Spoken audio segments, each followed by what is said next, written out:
There are some energy topics, nuclear fusion being among them, that you hear about pretty frequently and that we've been hearing about for decades, but that always seem to be 5 decades away in terms of when the technology breakthrough will become ultimately available. And sometimes it seems, or it has seemed, like batteries are in a similar situation, or battery storage technologies. But this year, 2016, we've seen a spate of stories that are different. That technology has arrived, that we really have finally made the battery breakthrough that people have been waiting for now for many years. And so we wanted to cover this as a trending story topic here in the Climate Web.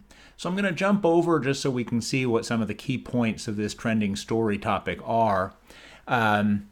Number one, huge implications of cheap storage. Now, what cheap storage is a whole separate question, but if storage really becomes cost effective for all sorts of applications, the implications for electric vehicles, for low carbon transition, for renewables are obviously very big. Now, there are all kinds of breakthroughs that are possible, and if you look at a few of the thoughts here, you'll just see a few of the stories we've linked to here below that get at what some of the different directions of research are in this space, and you can link directly to each of those stories. Now, it's possible, based on some of the news reports this year, that it really is now only a matter of commercialization.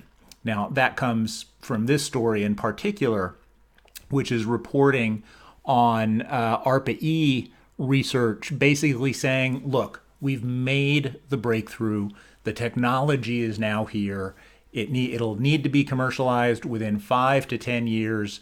We're talking about potential transformation of the U.S. electrical grid. And so that's one of the agencies that has been funding a lot of this research, coming out in early 16 and saying, we have done it, which is pretty interesting.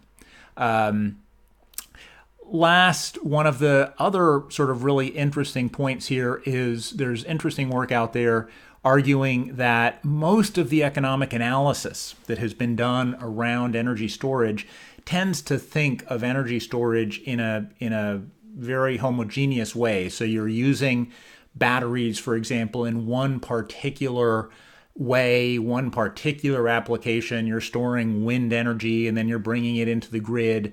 And so you're incorporating it into the economics of wind energy production.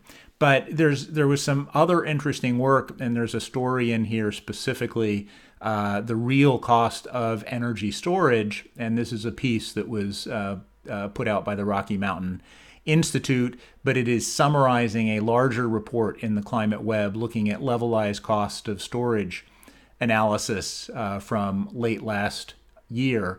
But what's interesting about this is their conclusion that if you think about the economics in a more sophisticated way, in terms of if you start to integrate the multiple ways that batteries and storage can be used, the multiple functions they can have in the energy system and otherwise, each of which infers a particular value to them, then you start to think about the cost effectiveness of energy storage technologies in a very different way. And lots more things start to look cost effective, even without some of the breakthroughs that people are talking about.